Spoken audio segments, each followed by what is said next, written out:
Emergency के लिए 4-5 कारण बताते हैं। ज्यादातर लोगों ने लिखा है कि 18 जून तक इंदिरा गांधी को कांग्रेस के अंदर भी बड़ी चुनौती थी। 18 जून के बाद उन्होंने कांग्रेस को संभाल लिया। जो रामलीला मैदान में जेपी ने अपील की उसको आधार बनाते हैं।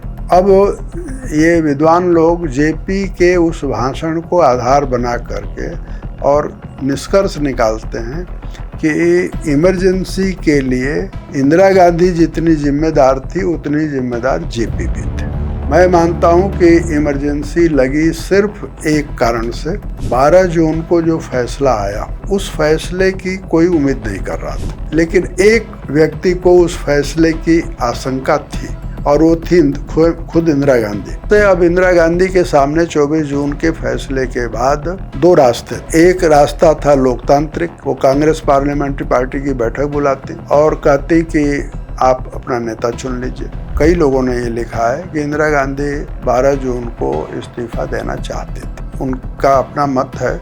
मैं ये मानता हूँ कि इंदिरा गांधी किसी भी दिन किसी भी क्षण उन्होंने इस्तीफा देने का विचार नहीं किया। आपातकाल था यानी क्या था, इसके बारे में जब चर्चा चल रही है तो और एक नैरेटिव गढ़ने का प्रयास हो रहा है कि उस समय अनार्की की स्थिति थी और संघ उसके लिए जिम्मेदार था। इमरजेंसी के पहले ही जो आंदोलन चल रहा था, उस आंदोलन को राष्ट्रीय स्वयंसेवक संघ के उस समय के सरसंघ चालक बाला साहब देवरस का सहयोग प्राप्त था। मेरा कहना है कि जिस तरह से भारत विभाजन से ध्यान हटाने के लिए आरएसएस को कटघरे में खड़ा किया गया गांधी हत्याकांड में, उसी तरह से इंदिरा गांधी की तानाशाही से ध्यान हटाने के लिए अराजकता का इशू खड़ा किया जाता है। इंदिरा गांधी के अंदर जो लोग लोकतांत्रिक प्रवृत्तियों की या लोकतांत्रिक निष्ठाओं की को देखते हैं, उन पर ईश्वर ही मेहरबान हो, मैं ये कहूँगा।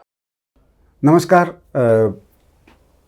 आज 25 जून 2025, 1975 में exactly 50 years ago, this was the day when the proclamation for declaration of emergency was signed by Prime Minister Indira Gandhi, or rather President, but the formal announcement was made by Mrs. Gandhi. After 50 years, when there is a lot of talk about the death of democracy is in crisis, emergency aa rahi hai, what was the real emergency? The person who has experienced it, the person who fought against it, the person who coordinated most of the underground activities during that period is with us today.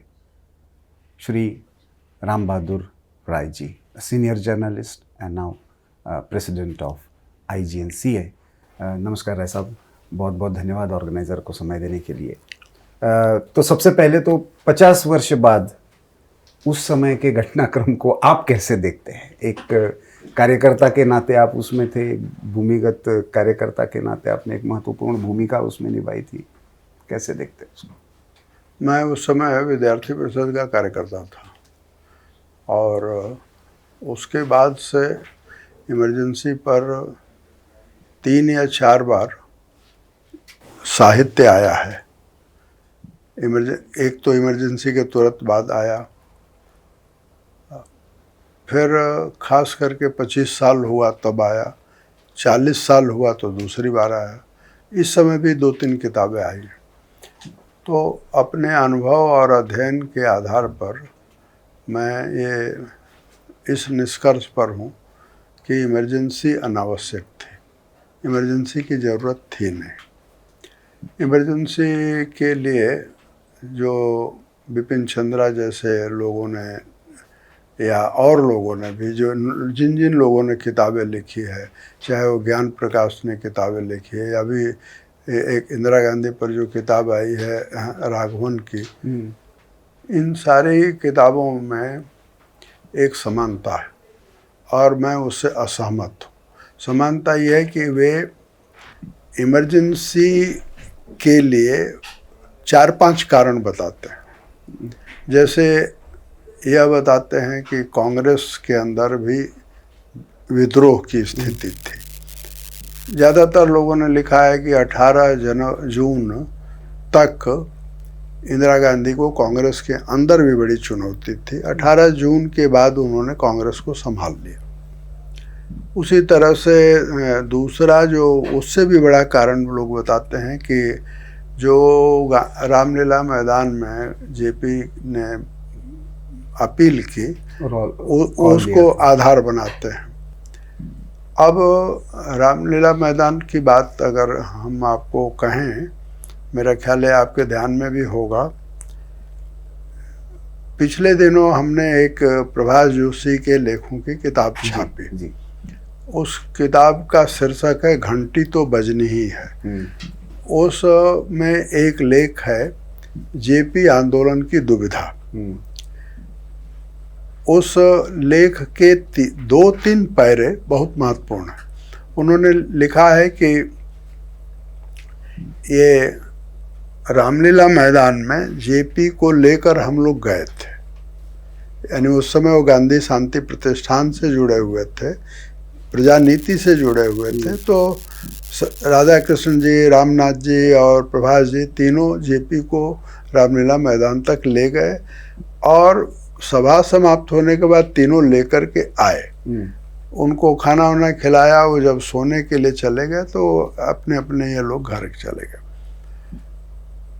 Prabhas जी ने ये लिखा है कि मैंने JP का भाषण हूबहू, इसका मतलब शब्दशः नोट किया और उन्होंने क्या कहा ये एक पैरा उनका कोट दिया। फिर वो लिखते हैं कि ये जेपी ने जो रामलीला मैदान में कहा उसमें बगावत कहाँ है, सवाल पूछते हैं और कहते हैं कि ये बात वो कोई पहली बार नहीं उन्होंने कही, पिछले कई महीनों से कह रहे थे। अब ये विद्वान लोग जेपी के उस भाषण को आधार बना करके और निष्कर्ष निकालते हैं कि इमरजेंसी के लिए इंदिरा गांधी जितनी जिम्मेदार थी उतनी जिम्मेदार जेपी भी थे। फिर तीसरा कारण बताया जाता है, प्रोफेसर पीएन धर, पृथ्वीनाथ धर उनका पूरा नाम था, इंदिरा गांधी के वो प्रिंसिपल सेक्रेटरी थे। तो पीएन धर के जो हिस्से हमारे इतिहासकारों को सूट करते हैं वो तो उन्होंने ले लिया है। और पीएन धर भी कहते हैं कि आर्थिक परिस्थितियां कुछ ऐसी थी कि वो भी इमरजेंसी का एक कारण बना। ये तीनों कारण मेरा ये मानना है, मैंने पढ़ा भी है और इंदिरा गांधी को खूब ठीक से किताबों के जरिए मैंने देखा है, पढ़ा है। इमरजेंसी जब लगी तब हम लोगों का अलग एक विचार था, लेकिन आज मैं ये मानता हूँ कि इमरजेंसी के ये जो 2-3 कारण बताए जाते हैं, प्रमुख कारण बताए जाते हैं, वे सब नहीं थे। जेपी आंदोलन इतना प्रबल उसका प्रवाह नहीं था कि इंदिरा गांधी की कुर्सी बहाल ले जाता। आर्थिक और लॉ एंड ऑर्डर सिचुएशन उनके अपील करने से आंतरिक अशांति का इतना बड़ा खतरा नहीं था कि उसके लिए इमरजेंसी लगा देनी पड़ती। कांग्रेस के अंदर भी जो चुनौतियां थी वो इतनी बड़ी नहीं थी कि वो उससे इमरजेंसी लगाने की जरूरत थी। मैं मानता हूं कि इमरजेंसी लगी सिर्फ एक कारण से। 12 जून को जो फैसला आया, 12 जून 1975 को इलाहाबाद हाई कोर्ट का, तो वो उस फैसले की कोई उम्मीद नहीं कर रहा था, लेकिन एक व्यक्ति को उस फैसले की आशंका थी और वो थी खुद इंदिरा गांधी। अटल बिहारी वाजपेयी 12 मई 1975 को रांची में हैं और उनसे पत्रकार बलबीर दत्त पूछ रहे हैं कि इलाहाबाद हाई कोर्ट में क्या फैसला आएगा। तो वाजपेयी जी अपने लहजे में बोल रहे हैं और उन्होंने कहा है, बलबीर दत्त ने अपनी किताब में लिखा भी है कि वाजपेयी जी ने कहा कि कौन जज प्रधानमंत्री के खिलाफ फैसला सुनाएगा। तो आम धारणा ये थी, लेकिन इंदिरा गांधी को इसका संदेह था, क्योंकि 19 अप्रैल 1975 को इंदिरा गांधी को 5 घंटे जगमोहन लाल सिन्हा ने अपनी कोर्ट में खड़ा रखा, गवाहियां ली और कुर्सी भी नहीं दी। तो मई के किसी दिन पुपुल जयकर इंदिरा गांधी से मिलने पहुंची हैं। उन्होंने अपनी किताब में लिखा है, इसका जिक्र किया है। और पुपुल जयकर एक मैक्सिको में संभवतः महिलाओं का कोई सम्मेलन था, इंदिरा गांधी की सलाह से वो हो रहा था और इंदिरा गांधी को उसको इनाग्रेट करना था। उसकी तैयारी के लिए पुपुल जयकर जा रहे थे। पुपुल जयकर जाने से पहले उनसे इंदिरा गांधी से मिले तो उन्होंने कहा, चलते समय याद दिलाया कि तुमको आना है उस वहाँ। तो इंदिरा जी कहती हैं कि पुपुल देखो इलाहाबाद का फैसला क्या आता। पुपुल जयकर को ध्यान में नहीं था कि इलाहाबाद में मुकदमा चल रहा। तो इंदिरा गांधी को संदेह था, क्योंकि पिछले कई सालों से 26, अगर मुझे तारीख ठीक याद है तो 26 अप्रैल 1971 को इंदिरा गांधी के चुनाव को चुनौती राजनारायण ने दी थी। शांति भूषण उनके वकील थे। चंद्रभान गुप्त ने शांति भूषण को ये काम सौंपा था। लेकिन नवंबर 74 में जगमोहन लाल सिन्हा ने इसकी सुनवाई की, तो 71 अप्रैल से 74 नवंबर तक उस मुकदमे को जज बदल बदल करके और टाला जाता रहा। जो आधार जगमोहन लाल सिन्हा ने जिस आधार पर भ्रष्टाचार के, सरकारी साधनों के दुरुपयोग का प्रमाण माना, वो यशपाल कपूर का इस्तीफा है। यशपाल कपूर चुनाव प्रचार को पहले ही संभाल लिया उन्होंने और इस्तीफा दिया 20-25 दिन बाद। उस समय मनोवृत्ति भी यही थी इंदिरा गांधी की और उनके परिवार की कि हम जो कहेंगे वही कानून होगा। जगमोहन लाल सिन्हा ने इसको पकड़ लिया और सारी बातें हुई। अब वो जो फैसला आया है वो फैसला ऐसा था जिसके बारे में एक व्यक्ति का अनुमान बहुत सही है, वो है बिशन टंडन। प्रधानमंत्री कार्यालय में वो ज्वाइंट सेक्रेटरी थे। इंदिरा गांधी के बहुत जो जटिल काम थे वो बिशन टंडन करते थे। ईमानदार व्यक्ति थे और उन्होंने प्रधानमंत्री कार्यालय से 2 किताबें लिखी। प्रधानमंत्री कार्यालय से आपातकाल की डायरी खंड 1 खंड 2। और जब वो बिरला फाउंडेशन में सेक्रेटरी थे तो एक दिन उन्होंने मुझे वो हाथ से लिखी हुई डायरी दिखाई। तो मैंने कहा कि टंडन जी इसको छपवाइए। फिर धीरे वो छपी भी, 2003 के आसपास वो छपी है। तो इंदिरा गांधी के दफ्तर में 2 लोग थे, प्रोफेसर पीएन धर और बिशन टंडन। इन दोनों ने कुछ चीज़ें ईमानदारी से लिखी है। बिशन टंडन ने जब मुकदमा शुरू हुआ और सिद्धार्थ शंकर रे को बार बार बुलाया जाने लगा, तो सिद्धार्थ शंकर रे का जो प्रिंसिपल सेक्रेटरी था वो बिशन टंडन का बैचमेट था, इसलिए उनके कमरे में आके बैठ जाता था और सिद्धार्थ शंकर रे इंदिरा गांधी से बात करते रहते थे। डायरी में उन्होंने एक जगह लिखा है कि मैं इस महिला को जितना जानता हूँ, खुदा न खास्ता ईश्वर न करे कि ये फैसला इनके खिलाफ जाए, अगर गया तो ये महिला किसी भी सीमा तक जाएगी और पद छोड़ेगी नहीं। बिशन टंडन सही साबित हुआ। 12 जून के फैसले के बाद 2-3 बातें बहुत समझने की है जिसको कि लोग इग्नोर करते हैं, और हमारे बिपिन चंद्रा जैसे इतिहासकार या जो लोग इंदिरा गांधी को कम जिम्मेदार ठहराने की कवायद करते हैं, उन्होंने इन पक्षों को ध्यान नहीं दिया। इस पक्ष पर शाह आयोग ने, हम शाह आयोग के बड़े आभारी हैं कि शाह आयोग ने इस पक्ष पर ध्यान दिया है।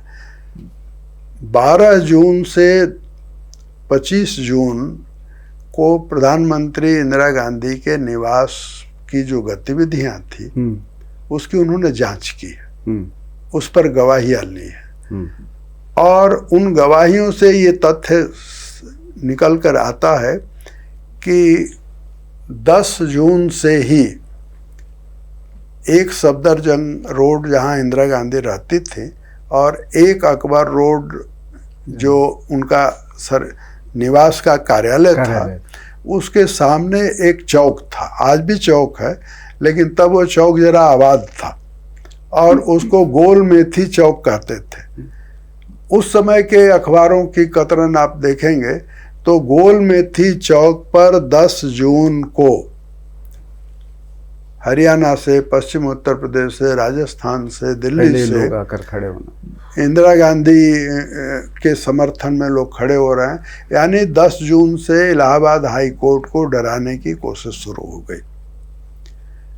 इसके बावजूद, और एक JN रे होते थे, IB के अफसर थे, उन्होंने अपने मेमोयर में लिखा है, उनको, वो इलाहाबाद यूनिवर्सिटी से पढ़े लिखे थे, इलाहाबाद के रहने वाले थे। JN रे को भेजा गया ये पता करने के लिए कि जगमोहन लाल सिन्हा क्या फैसला देने वाले हैं। 7-8 दिन बाद उन्होंने कहा कि जगमोहन लाल सिन्हा क्या कर रहे हैं इस तक मैं नहीं पहुंच पाया और मैं नहीं बता पाऊंगा कि वो क्या कर रहे हैं। खुद जगमोहन लाल सिन्हा ने ये बताया है कि सुप्रीम कोर्ट के एक जज को उनके परिवार में भेजा गया और उस जज ने ये कहा कि इंदिरा गांधी आपका बड़ा नुकसान कर सकते हैं, तो कहा कि करने दीजिए नुकसान। जगमोहन लाल सिन्हा ने जो फैसला सुनाया वो तथ्यों के आधार पर सुनाया, साहस का फैसला था, और उस फैसले के बाद उन्होंने उस पर पूरा स्थगन आदेश जारी किया कि आप सुप्रीम कोर्ट चले जाइए। सुप्रीम कोर्ट में जाने की तैयारी 12 जून के बाद से शुरू हुई है और अंततः नानी पालकीवाला 20 जून को उन्होंने रिव्यू पिटीशन डाली और 24 जून को जो फैसला आया, VR कृष्ण अय्यर वेकेशन जज थे, उन्होंने वो फैसला सुनाया। VR कृष्ण अय्यर का जो फैसला है उससे इंदिरा गांधी को कोई राहत नहीं मिल रही, बल्कि वो, मैं उसको कहता हूं कि अर्धनारीश्वर का फैसला है। पुरुष भी हैं, नारी भी हैं, और बीच में एक आकृति खड़ी है, उसमें इंदिरा गांधी फंसी हुई हैं। आप की सदस्यता निरस्त है, 6 साल चुनाव नहीं लड़ सकती। यानी इलाहाबाद हाई कोर्ट का फैसला तो यथावत है। ऐड ये हुआ कि उन्होंने कहा कि आप चाहें तो लोकसभा चले जाइए प्रधानमंत्री के नाते, और लेकिन उस रजिस्टर पर आप दस्तखत नहीं कर सकते। तो एक तरह से अब इंदिरा गांधी के सामने 24 जून के फैसले के बाद 2 रास्ते थे। एक रास्ता था लोकतांत्रिक, वो कांग्रेस पार्लियामेंट्री पार्टी की बैठक बुलाती और कहती कि आप अपना नेता चुन लीजिए। जिन लोगों ने ये लिखा है, और कई लोगों ने ये लिखा है, कि इंदिरा गांधी 12 जून को इस्तीफा देना चाहती थी, उन लोगों ने, उनका अपना मत है। मैं ये मानता हूँ कि इंदिरा गांधी किसी भी दिन, किसी भी क्षण उन्होंने इस्तीफा देने का विचार नहीं किया। और इसका जो सबसे बड़ा प्रमाण है, जिसके बारे में लोग नहीं जानते, मैं आपको कहूँगा कि आप उस किताब को देखिए। राज थापर और रोमेश थापर का नाम आपने सुना होगा, सेमिनार निकालते थे। तो राज थापर के प्रति मेरे मन में बहुत आदर है। राज थापर कैंसर से गई हैं, सेमिनार वही निकालती थी, रोमेश तो दुनिया भर का काम करते थे। राज थापर ने अपना मेमोयर लिखा है, और मेमोयर कैंसर में जब वो थी तो उन्होंने मेमोयर लिखा और अपनी बेटी मालविका को कहा कि इसका एक शब्द भी बदलना नहीं है। तो उनका एक शब्द ही बदला नहीं गया। मैं राज थापर की किताब जिस दिन आई उसी दिन मैंने खरीदा। और मुझे याद है कि मैं 1997 की बात है, मैं जा रहा था, कांग्रेस में का अधिवेशन था तिरुपति में, और पीवी नरसिंह राव अध्यक्ष थे। वो बहुत दिनों बाद उस तरह का अधिवेशन हुआ, कांग्रेस वर्किंग कमेटी का बाकायदे चुनाव हुआ वहाँ, वो सब हम लोगों ने देखा। तो वो जाने से पहले मैं बाहरी ब्रदर्स गया और हमने वो राज थापर्स की किताब ऑल दीज ईयर्स, उसका टाइटल, मैं वो किताब मैंने खरीदी तो इसलिए थी कि उसको पढ़ेंगे, राज थापर्स के बारे में हमारे मन में बहुत आदर भी रहा है। तो मैं उस किताब को पढ़ता था कम्युनिस्ट मूवमेंट के जो अंतर्द्वंद हैं उसको समझने के लिए, क्योंकि राज थापर ही लंदन जा करके और उस कम्युनिस्टों के लिए कौन सी लाइन लेनी है वो तय करके आती थी। लेकिन कुछ महीने पहले मैंने राज थापर को पढ़ा इमरजेंसी के लिए, और मैं आपको कहूँगा कि पढ़िए 12 जुलाई 1975 और 12 जून 1975, ये दो जो उन्होंने ये 2 दिनों का जो मेमोर लिखा है उसका सार आपको बताता हूँ। 12 जून 75 को राज थापर रोमेश इसी कनॉट प्लेस के मल्होत्रा बिल्डिंग अपने दफ्तर में गए। जब ये पहुंचे तो वहाँ का कि इनके किसी सहायक ने कहा कि इंदिरा गांधी चुनाव में अपना मुकदमा हार गई। इनको विश्वास नहीं हुआ, तो इन्होंने राज ने रोमेश को कहा कि गिरिलाल जैन को फोन करो, पूछो कि बात सही है क्या। गिरिलाल जैन ने कंफर्म किया कि हाँ बात सही है। तो राज थापर ने दूसरा आदेश दिया रोमेश को कि इंदिरा गांधी को फोन करो। ये जो तथ्य है ये बहुत महत्वपूर्ण है। रोमेश थापर और राज थापर इंदिरा गांधी के दोस्तों में एक थे। रोमेश थापर ने इंदिरा गांधी को फोन किया, उधर जिन्होंने फोन उठाया उषा भगत, देखिए नाम याद है, तो उषा भगत ने फोन उठाया। उषा भगत ही फोन उठाती थी। उषा भगत ने फोन उठाया और कहा कि रोमेश, ये मैं मैडम से पूछती हूँ। उन्होंने पूछा, इंदिरा गांधी ने कहा कि रोमेश आना चाहते हैं तो उनको कहिए कि आ जाएं, लेकिन मैं बात नहीं कर पाऊंगी। तो रोमेश और राज ने तय किया कि नहीं जाएंगे। राज थापर और रोमेश थापर इन दोनों ने आपस में बात की थी कि देखो इंदिरा गांधी को चापलूस घेर लेंगे, चाटुकार घेर लेंगे, उनकी चांडाल चौकड़ी उनको घेर लेगी। उससे पहले चल करके हम लोग समझाएं कि तुम लोकतांत्रिक तरीके को अपनाओ, और जब तक सुप्रीम कोर्ट से राहत नहीं मिलती है तब तक तुम इस्तीफा दे दो।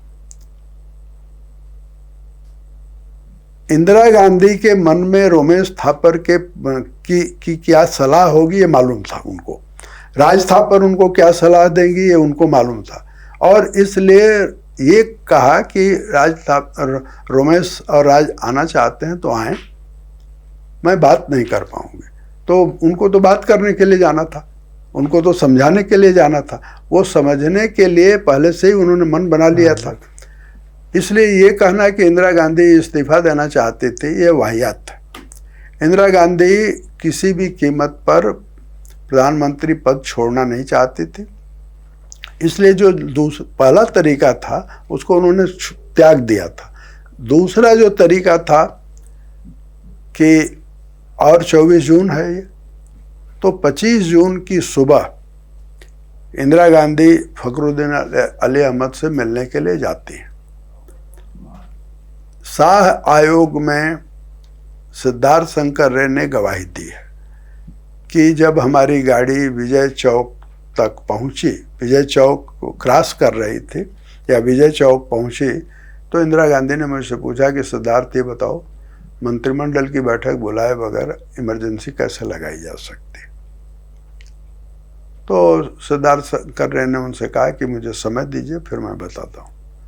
वहाँ फखरुद्दीन अली अहमद से बात की। अब जो हुआ वो आप जानते हैं। यहाँ दो बातें और मैं आपको बताना चाहता हूँ, या कहना चाहिए कि याद दिलाना चाहता हूँ। वो नंबर एक ये कि इंदिरा गांधी ने फखरुद्दीन अली अहमद के साथ भी छल किया। जो पहला ड्राफ्ट गया है, वह पहला ड्राफ्ट अगर उस पर वो दस्तखत करते तो माना ये जाता है, कहा यह जाता और इतिहास में दर्ज ये होता कि फखरुद्दीन अली अहमद ने इमरजेंसी लगाई। उसको उन्होंने देखा, वापस किया, इंदिरा गांधी से बात की, फिर जो ड्राफ्ट आया है उस पर उन्होंने दस्तखत किया। ये जो फखरुद्दीन अली अहमद साहब ने दस्तखत किया, तो मुझे वो जब ये प्रसंग आता है तो मुझे 1928 में एक पत्रिका निकली थी। 1928 में भगत सिंह को जब फांसी हुई थी तो चांद नाम की एक पत्रिका होती थी, उसने फांसी अंक निकाला था। अच्छा। मुझे उससे जोड़ करके मैं ये कहना चाहता हूँ कि फखरुद्दीन अली अहमद साहब ने 25 जून को 11:45 पर फांसी के आदेश पर दस्तखत किया। लोकतंत्र को फांसी देने के आदेश पर उन्होंने दस्तखत किया और फांसी को सुनाया इंदिरा गांधी ने रेडियो पर 26 जून को। ये है इमरजेंसी। इमरजेंसी लोकतंत्र को फांसी है।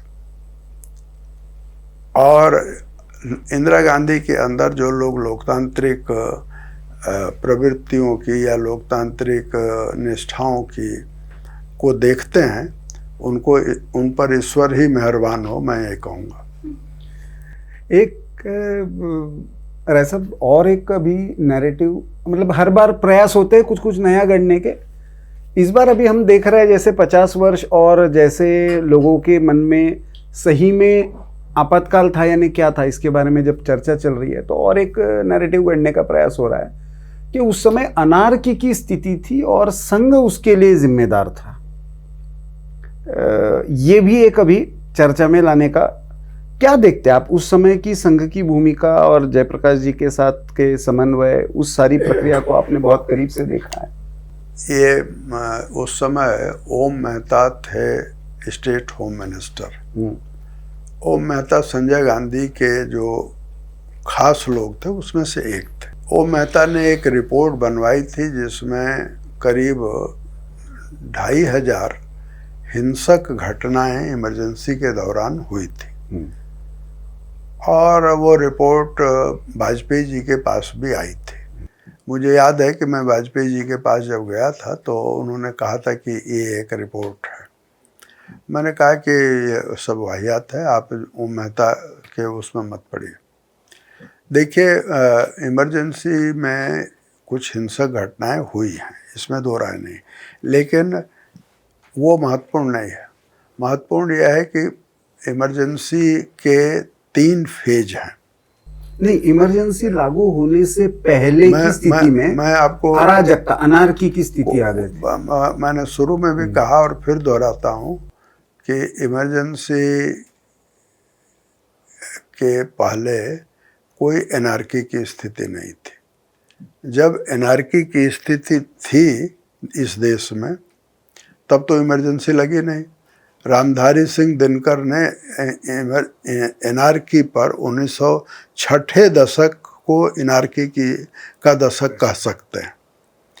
6ठे दशक में तो इमरजेंसी नहीं लगी और 6ठे दशक में जवाहरलाल नेहरू भी हैं, शास्त्री जी भी हैं और इंदिरा गांधी भी हैं।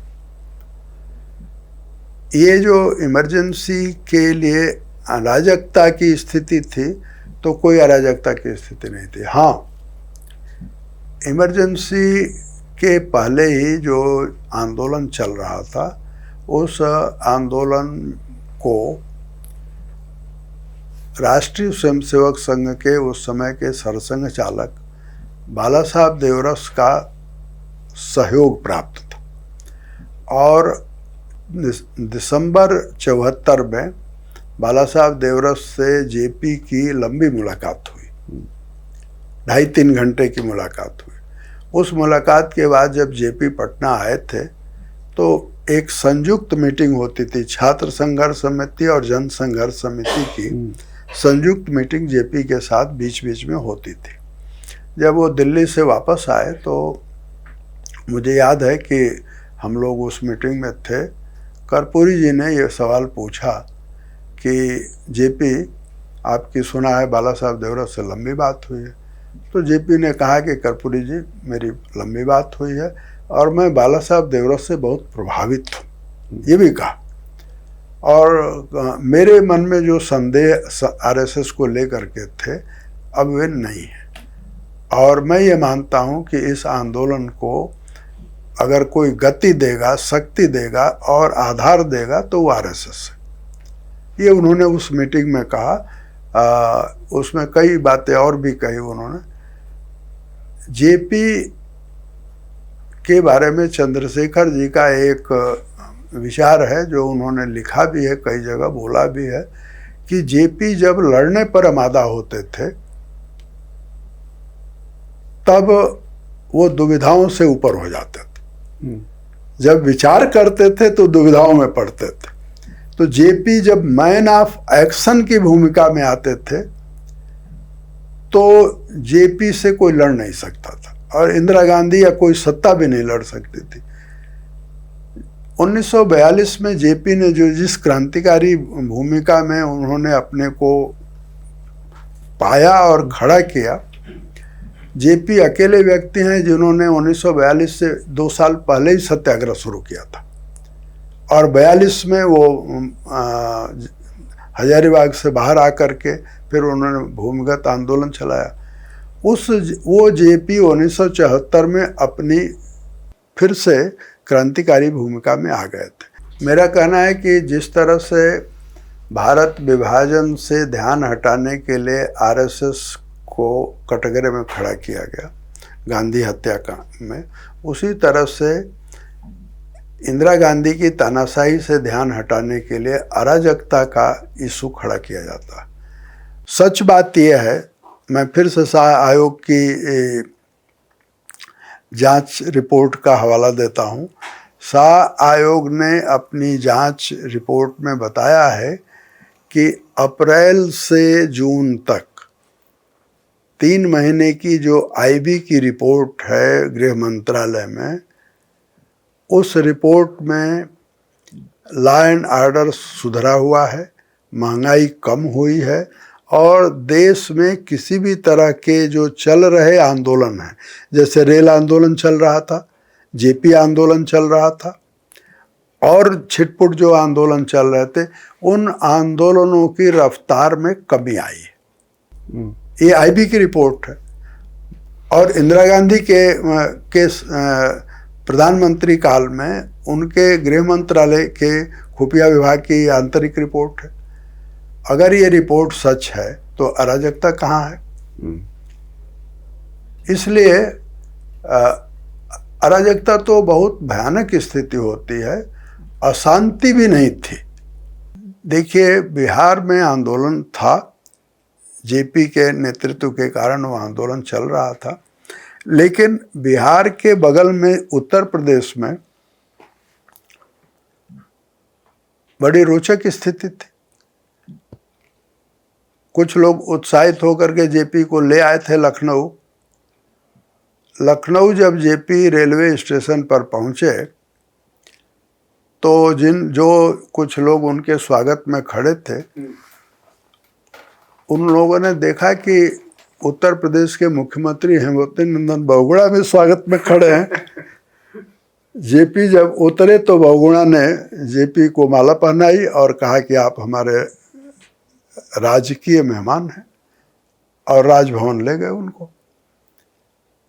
जब बहुगुणा जी यहाँ लोधी रोड में रहने लगे, संयोग से मैं भी उन दिनों लोधी रोड में रहता था, तो मेरी बहुत गपशप होती थी उनसे।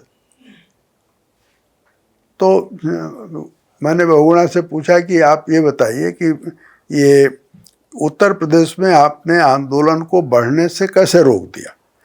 तो बहुगुणा ने कहा कि पहली बात तो ये बताई, ये घटना कि जब मैंने सुना कि जेपी को ले आ रहे हैं सब, तो मैं पहुंच गया जेपी के स्वागत करने। जेपी का मैं बहुत आदर भी करता था, 1942 के जेपी का। और जेपी से हमारे संबंध भी थे। तो जेपी ने आंदोलन के लोगों को ये नहीं कहा कि मैं बहुगुणा के साथ नहीं जाऊंगा, गए।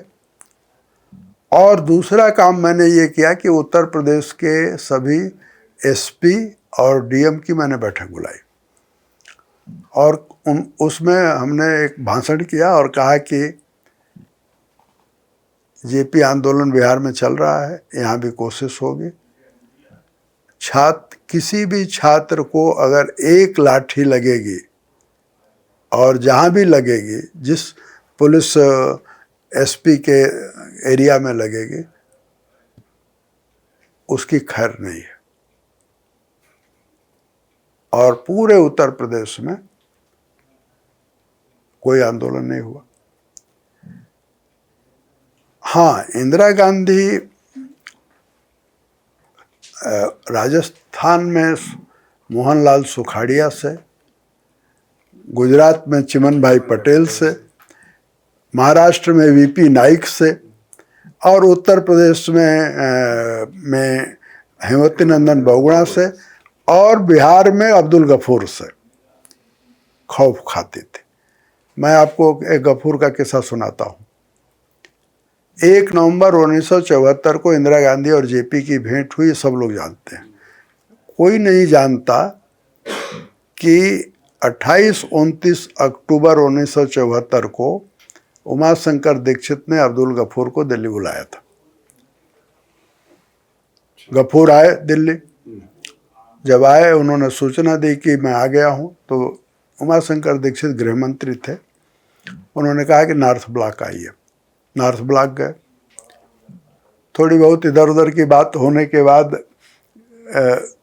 उमाशंकर दीक्षित ने कहा कि गफूर साहब, मैडम ये चाहते हैं कि आप जेपी को अरेस्ट कर लीजिए और इसीलिए आपको बुलाया गया। तो गफूर ने कहा, गफूर से आप शायद मिले हों, गफूर से हमारी दोस्ती हो गई थी आखिरी दिनों में, क्योंकि वो यहाँ लोकसभा मेंबर थे, राजीव गांधी के मंत्री भी थे। तो गफूर ने कहा कि दीक्षित जी, मैं इस्तीफा दे सकता हूँ, कागज दीजिए और मैं इस्तीफा अपना लिख देता हूँ। जेपी को गिरफ्तार करने का कलंक अब्दुल गफूर नहीं लेगा। तो उन्होंने कहा कि फिर, तो कहा कि अब इसमें सोचने की बात नहीं, आप उठिए, रैक पर जाइए। उस समय रैक सिस्टम होता था। रैक पर जाइए, मैडम से बात करिए और मैडम से कहिए कि गफूर इस्तीफा देने के लिए तैयार हैं, जेपी को अरेस्ट नहीं करेंगे। उमाशंकर दीक्षित ने यही किया। इंदिरा गांधी ने उनसे कहा कि गफूर को कहिए कि जाएं और संभालें। ये 4 नवंबर को जो जेपी को लाठी लगी, अगर नानाजी देशमुख ना होते तो मारे जाते जेपी।